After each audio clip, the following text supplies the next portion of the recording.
All right, welcome in. Let's just pretend like that never happened to the Rebel Report. My name is Michael Borky. Glad that you guys are with me on this Sunday night.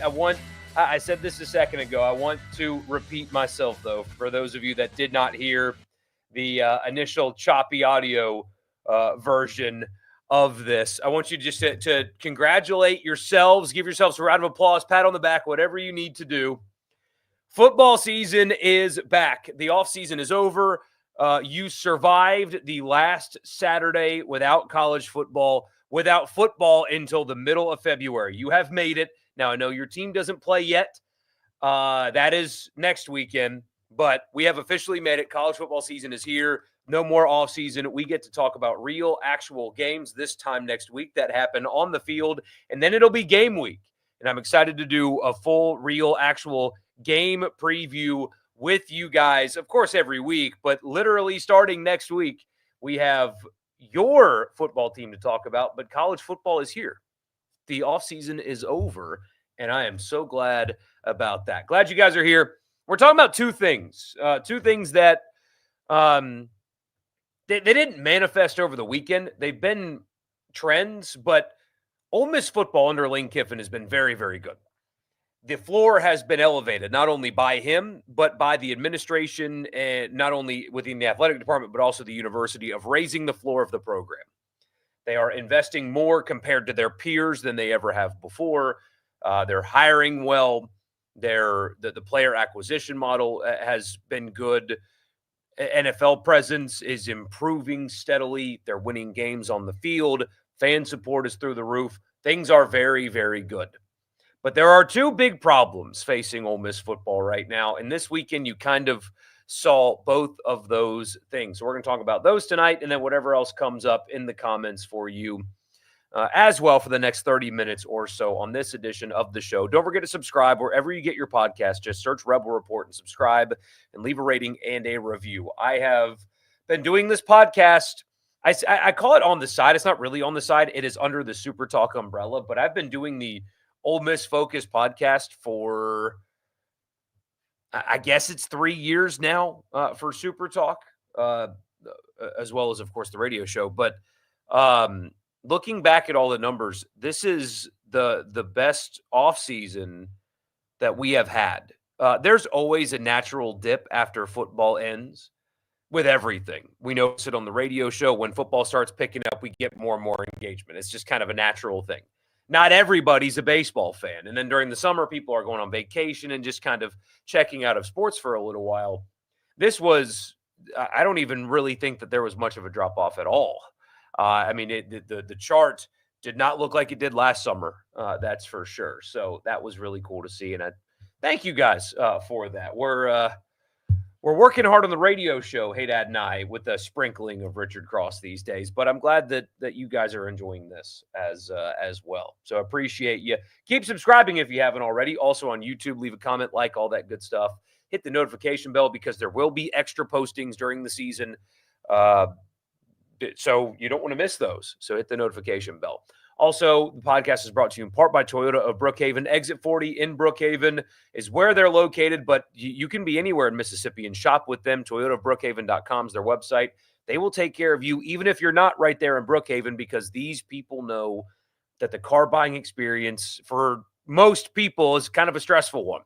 So they're going to remove the stress out of it. They're going to treat you like a person.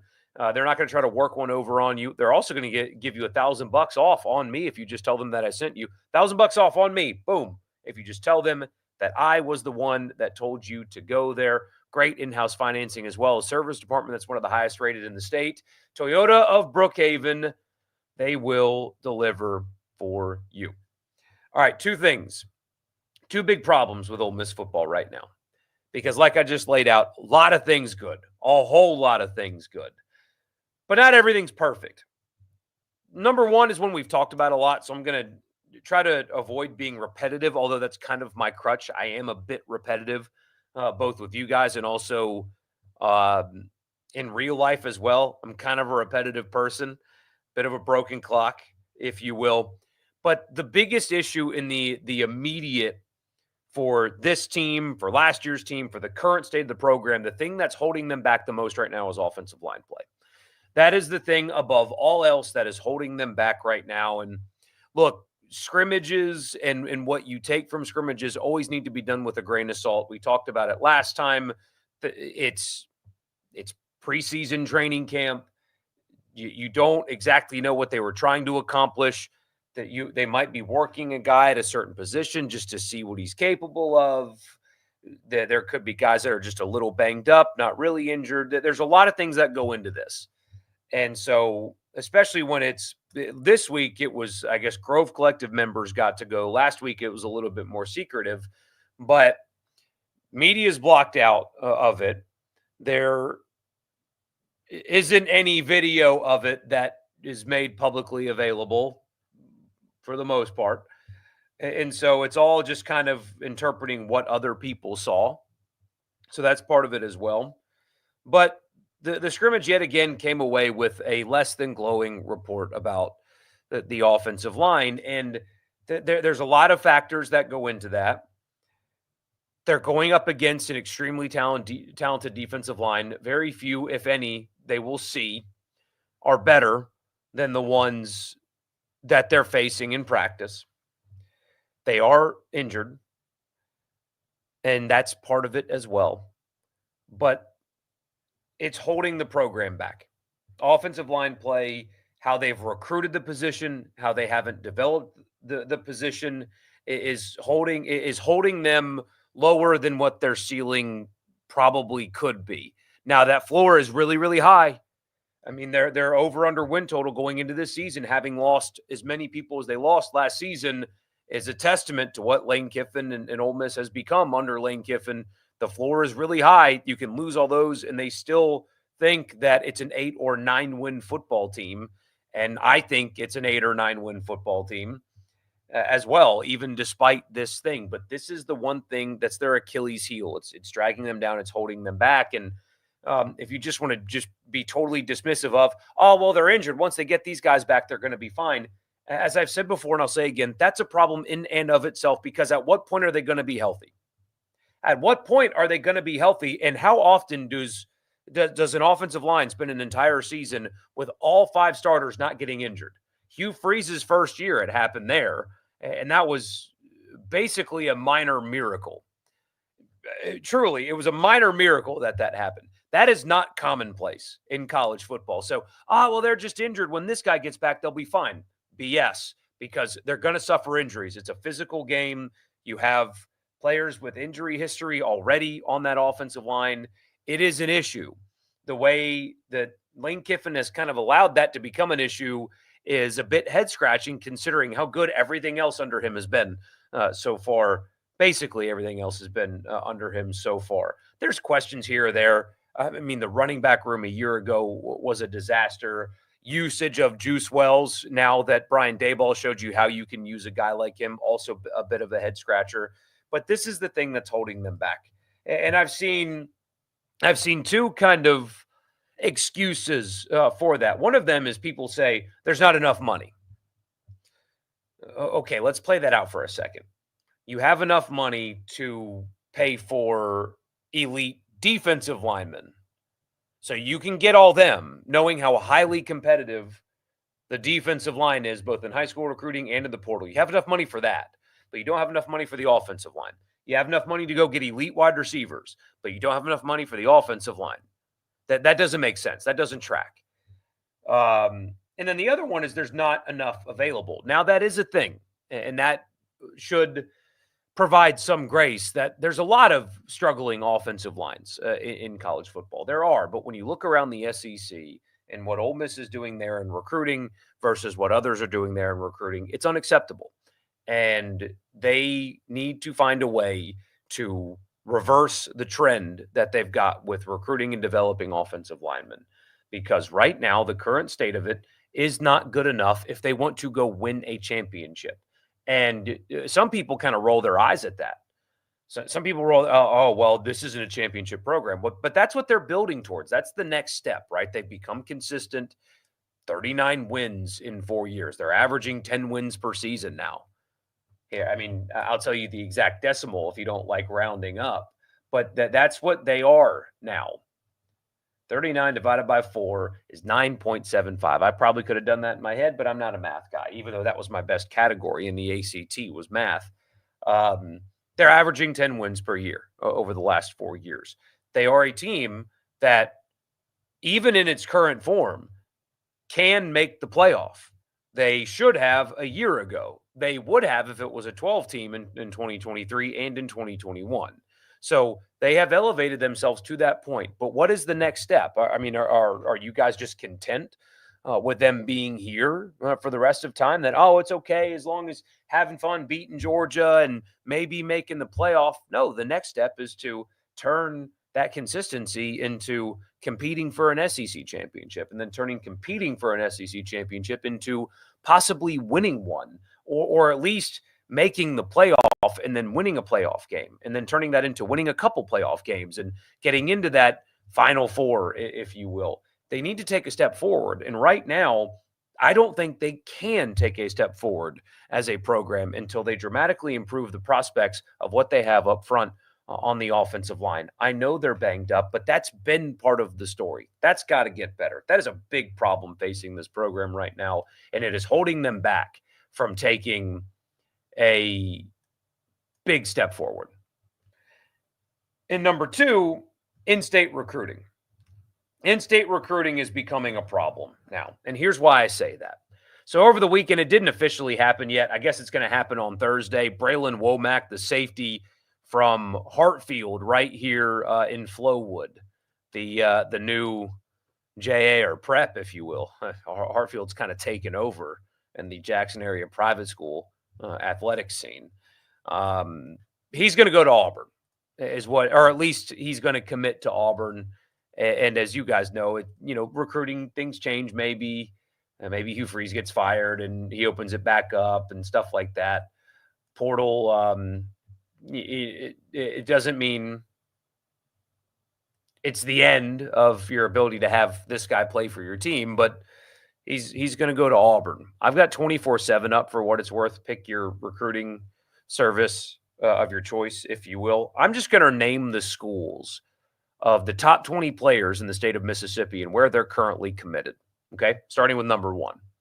LSU, number 2, is about to commit to Auburn. LSU, Auburn, Tennessee, Alabama, Sacramento State. See you in the portal, young man. Ole Miss, Texas, Tennessee, Auburn, Texas A&M, LSU, Colorado, Florida, Mississippi State, LSU, Mississippi State, North Carolina, uncommitted, Baylor, Ole Miss. That's your top 20 on 24/7. And if you have listened to me long enough, you know that this is one of those multiple things can be true scenario. Number 1, as long as you are getting good players, it doesn't matter where they come from. If you are getting adequate players, if you are getting a good recruiting class, it doesn't really matter where they come from as long as you're getting good enough players. Number 2, Ole Miss's portal strategy has worked.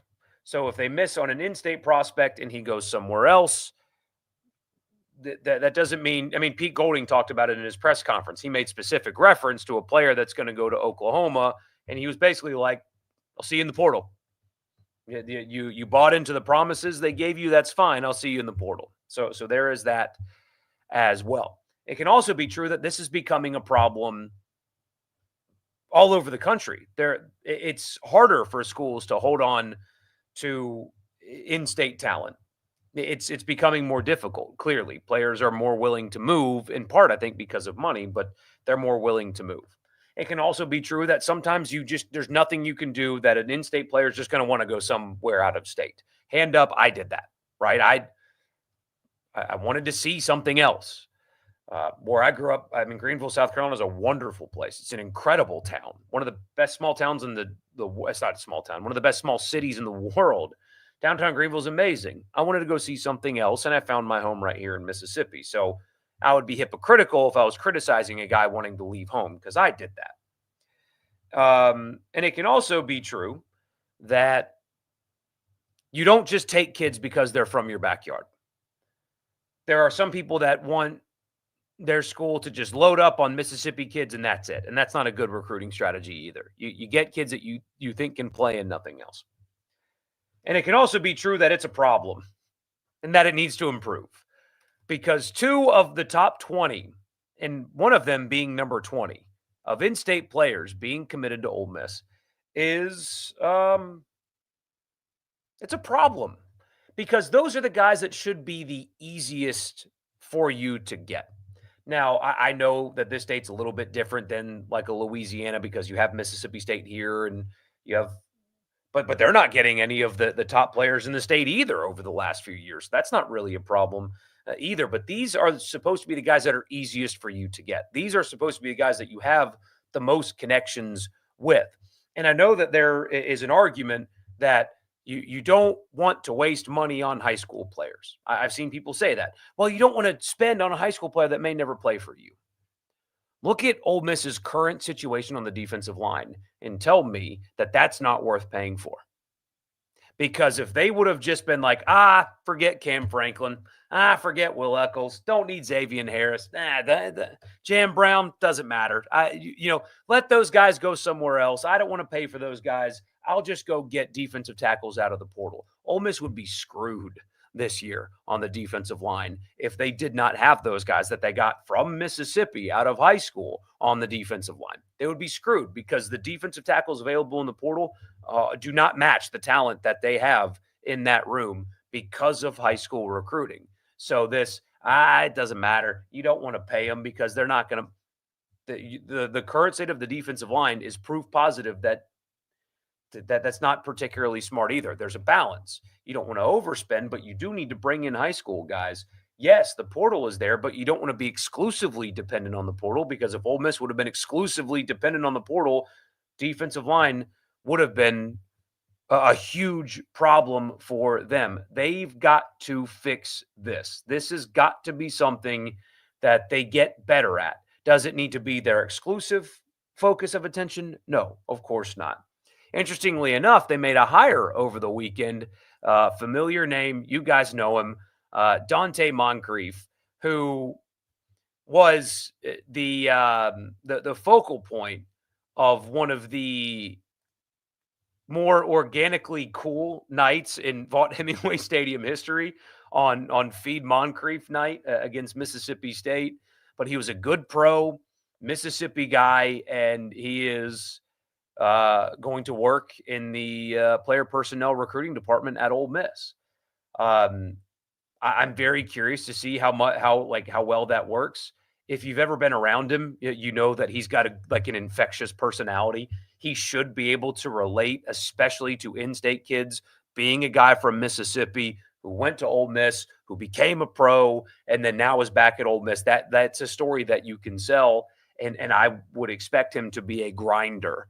Right? I don't think you have to worry about work ethic in the recruiting office with a guy like Moncrief. So maybe his presence will help them with in-state recruiting and connections and things like that, because not only did he live that exact life, but personality-wise, I think he'll be quite good at that. So maybe that's the answer. Maybe it's as simple as getting a guy like Moncrief in to help fix that, because he's look, I've had the pleasure of talking to him a couple of times, and I'd play for him.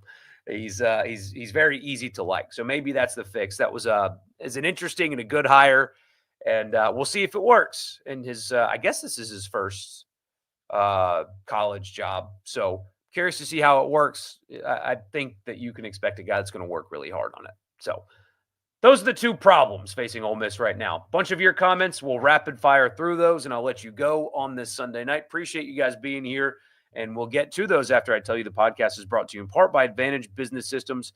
Check them out online at absms.com. Advantage Business Systems has you covered for all of your Mississippi office technology needs. If you tell them that I sent you, get a complimentary assessment. So you tell them what you need and what your budget is. If you're a Mississippi business who needs that office technology, Advantage Business Systems is where you need to go. Don't forget to tell them that I sent you. Also, Priority One Bank. They make you their priority every day with their 16 locations here in Mississippi. So there's likely to be one in your backyard. Local loan servicing and decision-making, an outstanding online banking platform. Sorry about that. I touched the mic, even though it's a crappy 15-year-old mic. I need to get a new one of those. Maybe I'll budget for that one day. But anyway, Priority One Bank, they'll help me out with that because they make me and they will you their priority. All right. We are back. Yes, we are back.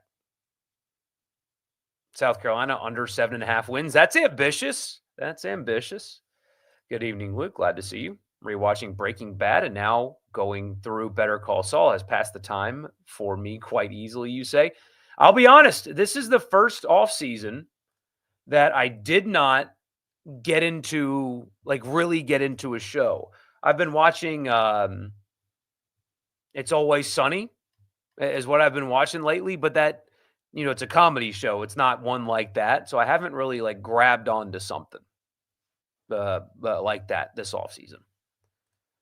Love seeing the Giants use Juice Wells correctly. Imagine that. Yeah, it's almost like treating him like he's Calvin Johnson is not the best way to maximize his talents. I know he wasn't perfect. My goodness, the attempt at a one-handed catch in Gainesville is infuriating, right? He fumbled, although they dominated the game through the end zone against South Carolina. But what made him so effective at South Carolina was getting him the ball quickly and in space, and they just didn't do that with him. And here's another thing, Edward, where we've been talking about validation, where some of us spent the season wondering, why aren't they doing quick hitters more? That they're struggling to run the football. Why don't they use a quick short passing game? Why are there not screens in this offense?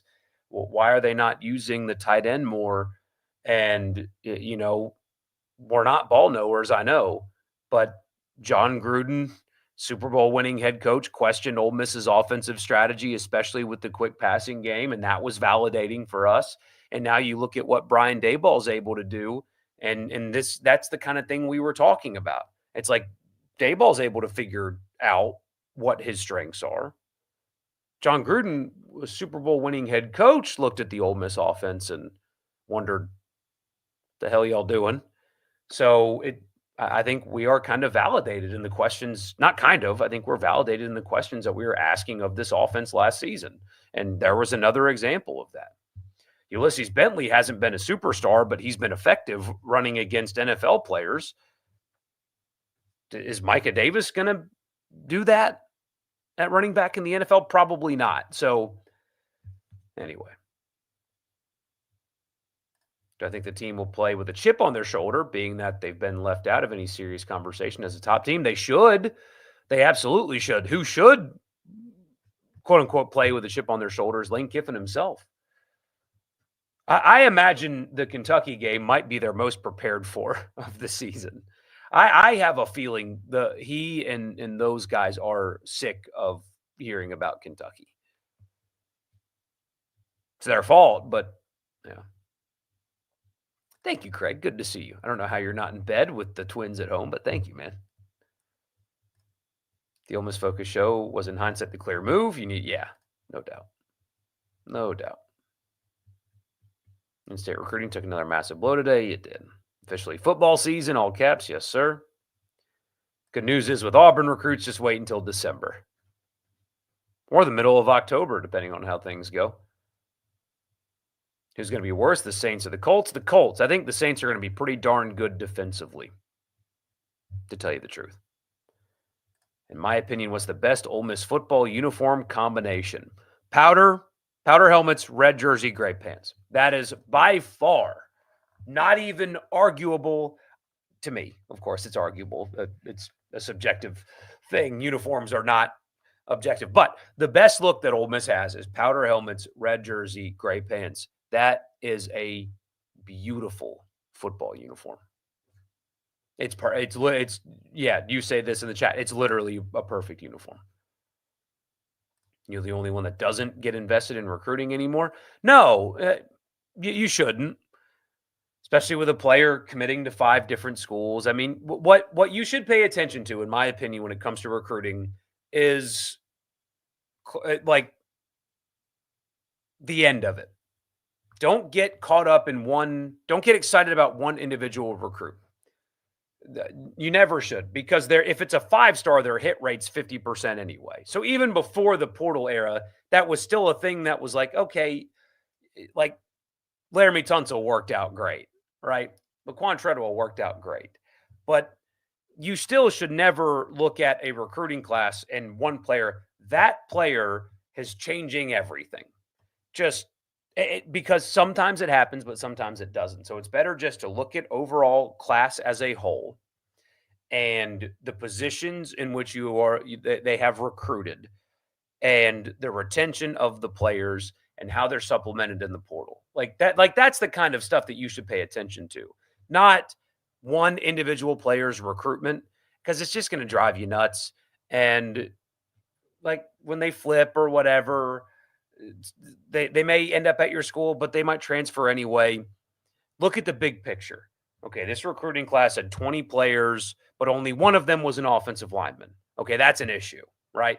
That's what you should look at is positions, ranking as a class as a whole, and how successful they are at supplementing in the portal. That's what you look at. Individual players and getting hyped up about individual players, that's a waste of your time. But overall player acquisition, that's not a waste of your time. Wow, the Saints quarterback room sucks. Thank goodness my Broncos are going to win the AFC West. It wasn't that bad today. It wasn't that bad. Truly believe they're a 9-10 win team. Just depends on people being healthy when they need to be. Mm-hmm. And playing a running back instead of a wide receiver at running back. They've all using lane schemes to help Dart last night was beautiful. There was some familiar stuff for sure. The fact that they have to reestablish their identity running the football with this year's offensive line, running back room, and coaches is a concern no matter how you spin it. Not a Giants fan, but I really like Brian Daboll. Hope it works out. If they give him time, I think it'll work out there for sure. Really don't care where they stand in recruiting. Yes, I know you can't get an entire team in the portal anymore, and I know the current high school recruiting isn't ideal, but I don't care about it. I hear you. It's not 2011 anymore.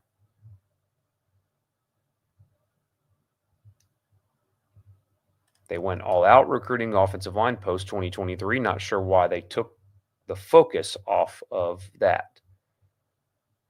In Weiss's defense, Levy worked with a much better offensive front than Weiss. You guys know me, again, broken record stuff. Blaming Charlie Weiss Jr. to me is misdirecting the blame. We give Lane Kiffin all the credit when the offense goes well, and then Charlie Weiss gets all the blame when it goes poorly. Lane Kiffin's the offensive guy. Charlie Weiss is the offensive coordinator. But when it's bad, the head coach has a play sheet and a headset, and he's the offensive guy. Every call goes through his headset. He's either endorsing them or stopping them. So if you're just blaming Charlie Weiss Jr. for offensive issues, I think you're absolving the more responsible party. Just like if they're successful offensively, you should also give credit to Charlie Weiss Jr., but also to Lane Kiffin. But this idea that when it's good, it's all Lane, when it's bad, it's all Weiss is unfair, and it's just not. It's not right. Offensive line doesn't have top talent available in the portal, and you have to be willing to throw out $1 million to $1.5 million for a top high school offensive lineman, and he may not pan out. You've got to get them. You have to get them, or you have to develop them. I mean, Micah Pettis was a $1 million plus ad for Florida State, but you have to maybe treat that position differently. Offensive linemen transferred the least out of the main positions in college football. There's a reason. I think the next step is to sustain momentum in 25 and make the playoff in 26. The goal this year, and we'll talk about this later this week with season prediction and stuff like that. To me, the goal for this team should be to be in the playoff discussion when the calendar turns to November. To be in the discussion when the calendar turns to November, that to me is the goal for this team. They've just lost so many pieces. Not making the playoff this year should not be viewed the same as it was a year ago. If they are in the conversation, And that includes like a 9-3 team is in the conversation to the playoff. They won't make it, but they're in the discussion. If they are that in November, it is a successful season, barring some kind of catastrophe like the end of 2022.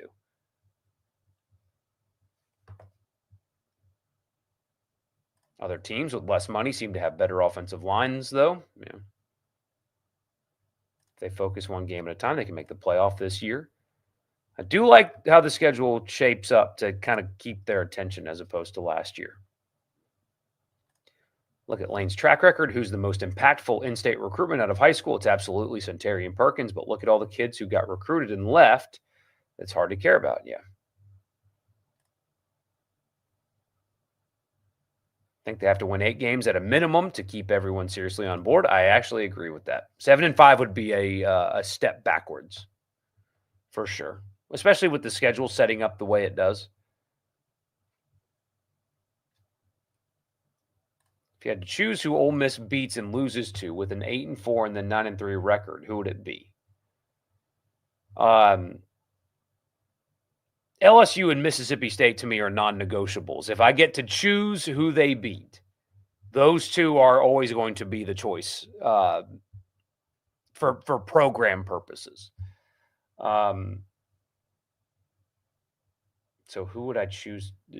I think Georgia would be an easy choice for a loss in either one of those scenarios because it's just you don't get punished, right? If you're talking about I get to choose who they lose to in a 9-3 season.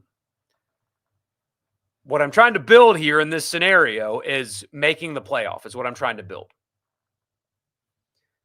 The committee told you they don't really care about strength of schedule. So beating Georgia, but losing to Kentucky again is a problem. Although maybe the timing is better since the Kentucky loss would be earlier. I don't know. Losing to Georgia, you're not going to get punished with at all. So toss that out.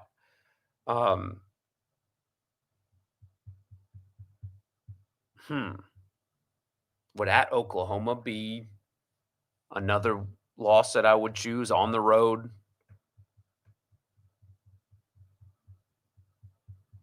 And what would that third loss be? If you made me choose, what would that third loss be? Not Florida. That's too late in the season. Maybe South Carolina. Is that 3 losses in a row, though? Let's see.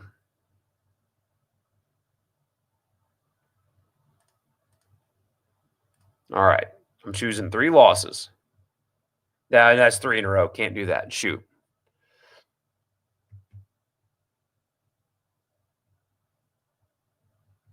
That is tough.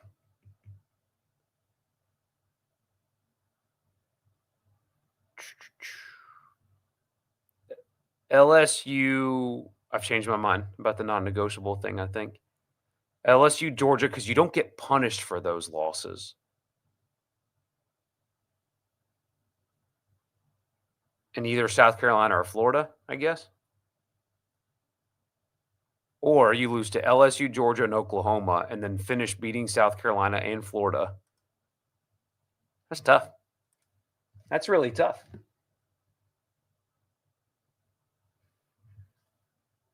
Mississippi players have to be nightmares in financial terms with out-of-state schools getting involved. No kidding. But still, those are the ones that you should have the best connections with.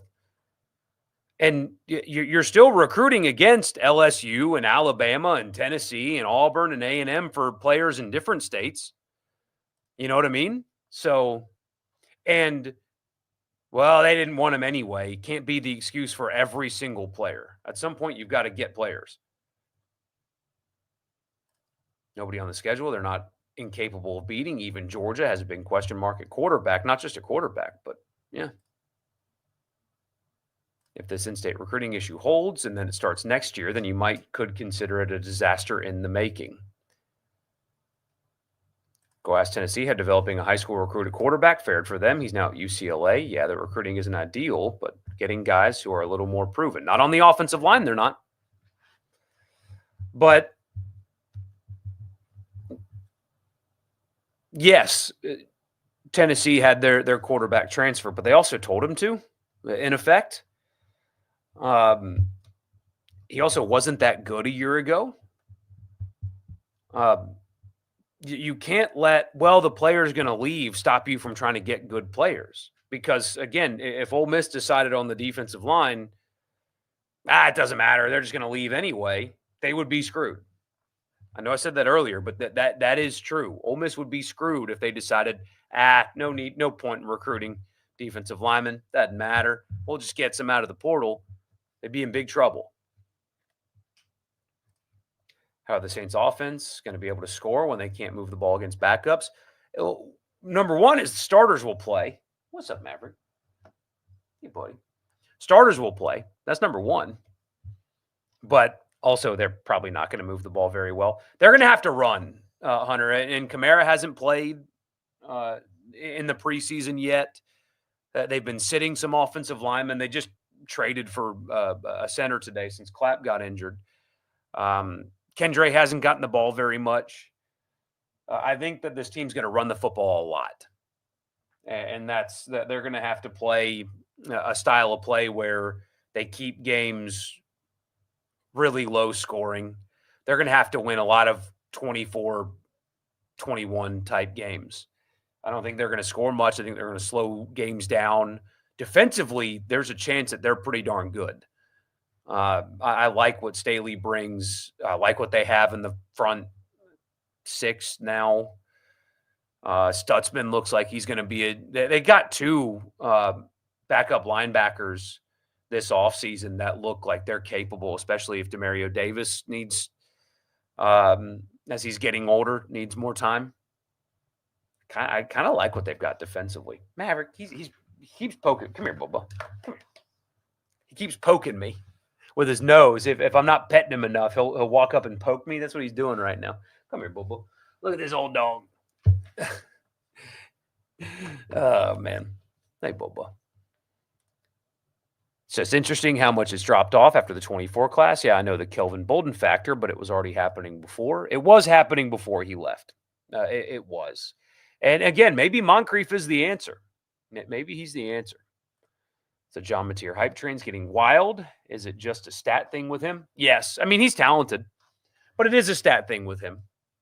It is. I think that once competition level increases compared to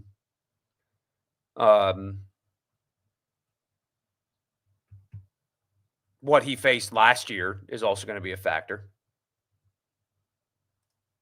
That I know the president of Finland went to Furman. I did not. Is that the good-looking one?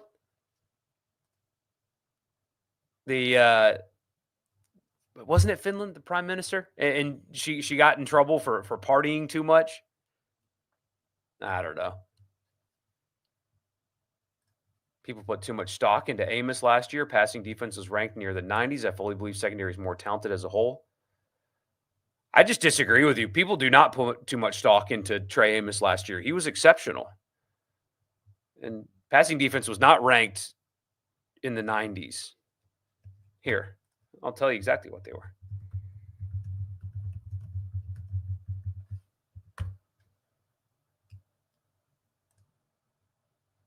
I'll get there. Give me a second. Passing yards allowed.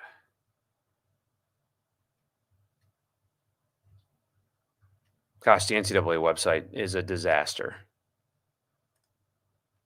It's an absolute disaster.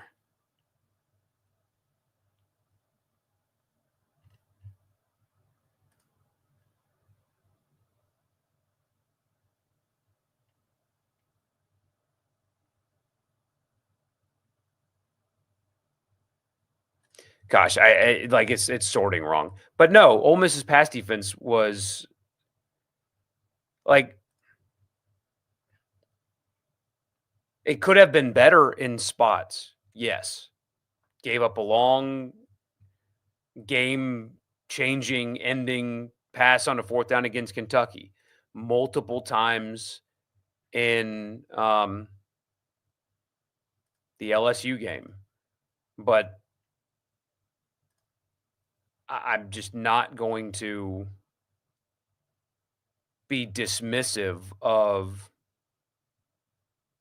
what Trey Amos was for that team last year. Not at all.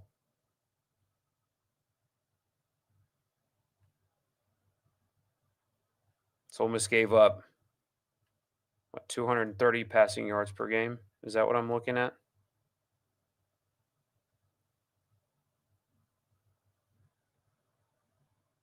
think I'm seeing this correctly. But since I'm on ESPN's website now, they don't put a number next to the ranking, but it's not 90.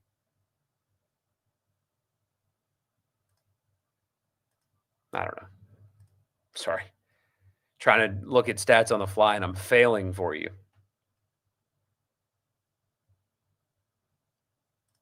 Shows you how little Lane cares about Mississippi players. Getting Moncrief to help was big, especially since Mississippi State has fell off a cliff with in-state recruiting. They could have the highest share of Mississippi recruits. They should have the highest share of Mississippi recruits for sure. Could it be true some families are state families? While they won't play at state, they might not want to play at Ole Miss either. There is some of that. If I were a state fan, I'd be extremely worried about recruiting, especially since their portal classes are significantly worse than other schools. Yeah, so let's see. I think there's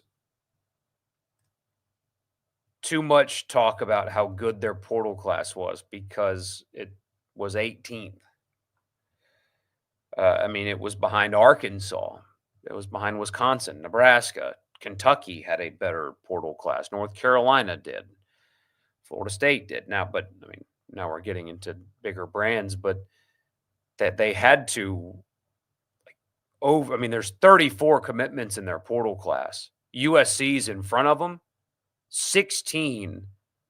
So 16, and 5 of them are 4-stars for Southern Cal. 34, and 4 of them are for state.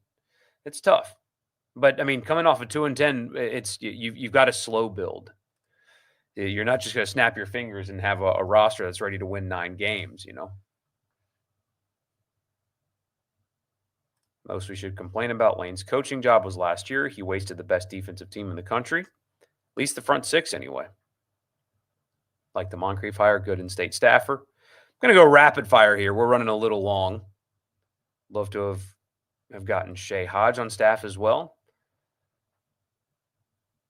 Go get him, Moncrief. I'm sure he will. 2012 Egg Bowl is my first big game I ever went to. It made an impression on me that night for sure. Yeah, that Moncrief song was a banger. It was at the time. It fit the stadium mood that night perfectly. Will they ever do an upgrade to Vaught Hemingway? Not anytime soon. Really enjoyed the Not Fall Camp Tour. Got through some plane rides. Wish I could have won some golf trips. I hear you. Hey, go to Hattiesburg on Wednesday. I'll see you there. Wonder if Bolden getting taken by LSU had anything to do with it. There's some of that, I'm sure.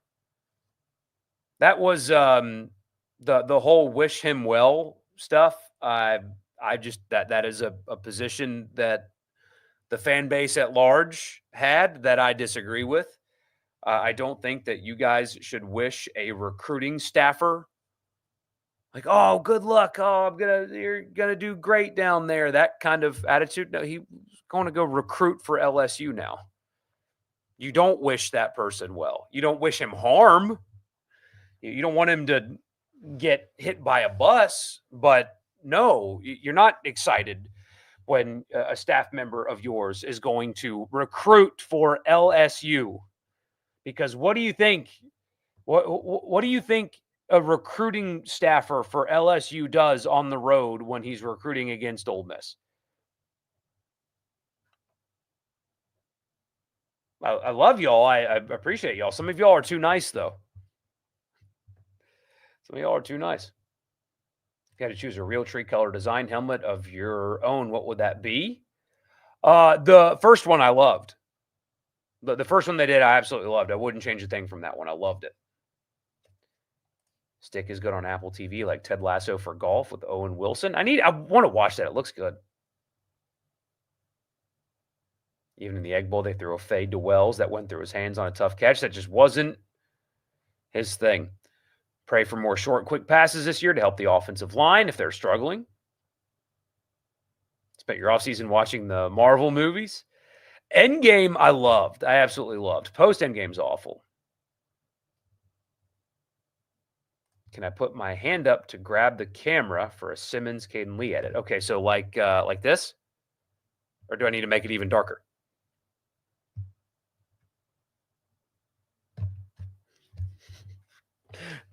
All right, do I need to do it with that away? But if you're gonna do an edit, and I've got this blanket that's all messed up, and my dog's sleeping behind me. All right, one more. See if that works. Does the offense not know bubble screens anymore? Doesn't look like it. Disney ruins everything. It does, though. Gosh, it does. ESPN does too. Wish me luck buying a used truck. It's a crap show. Check out Toyota Brookhaven. Give them a call. Tell them I sent you. Bring back the white red away jerseys. No kidding. I don't hate the powder ones, though. I really don't. But yeah, we'll say this: need red helmets for one reason. Going to be the organ of the SEC when it comes to uniforms. Go all in, especially if they keep doing the 12 different combos. I got to see what the logo on the helmet would be for red before I would love it. Superman felt like the first Guardians movie. I liked the first Guardians movie. Second one's fine. The third one's bad. Last year was the worst overall offensive line play you've seen in college football in 10 to 15 years. Across the board, yeah.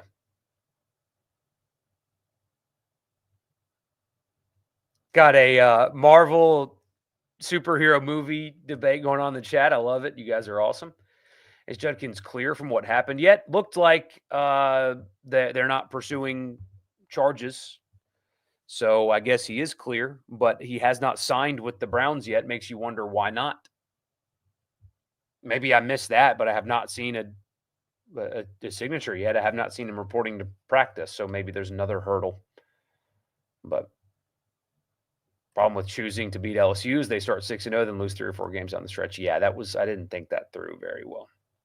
The Nussmeier thing could get iffy. Oh, no, man. No, it's totally fine that the quarterback has a chronic knee issue. Totally fine.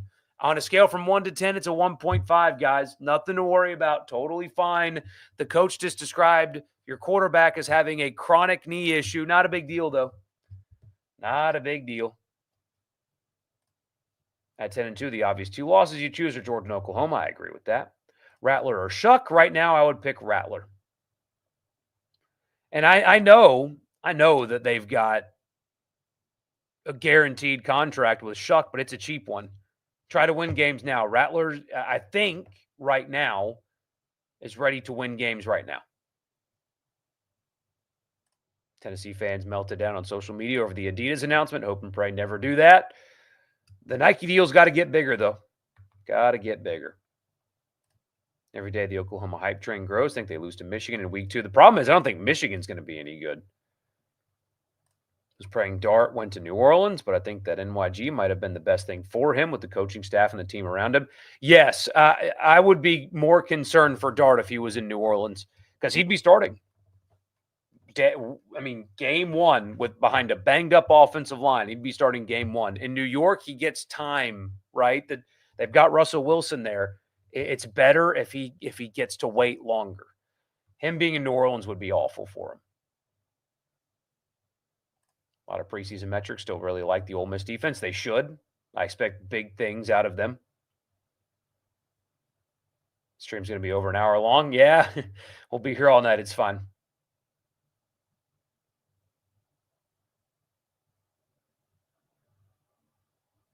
Keep hearing how deep the state team is, and I'm sorry, but I'm not buying that. I'm not buying it yet either. Maybe deeper than last year, but I'm not buying it yet. Anything worse than 4-8 gets Levy fired. It's a tough pill to swallow. Would you ever consider wanting Ole Miss to do any type of different color alternate again, like the grays? Actually, like the idea of 2003 throwbacks. Yes, I would support. Any new color? No, I don't think you add any new color. You've got the colors of America plus powder blue. That's all you need. I mean, I can't even think of one that would make sense. I mean, you can't do blackout. That doesn't make sense. I mean, maybe you do like like leather helmet stuff like Illinois and the Packers have done. Chucky Mullins throwbacks. Yeah, they've done that once, but I mean, a true throwback to that, like to make it look as close as you can would be cool. Seen a few predictions that have Ole Miss losing to Oklahoma. Thoughts? Am I missing something? Um, Rebuilt offense for Oklahoma. Probably going to be pretty good on the defensive line on the road after Georgia. I can see why people think that. That's a weird spot on the schedule, being immediately after Georgia. Not an easy place to play. So, not an easy place to play at all. Appreciate you guys being here. We'll be back on Tuesday, and I'll see you then. Y'all have a good night. Enjoy the rest of your Sunday. I'll see you on Tuesday.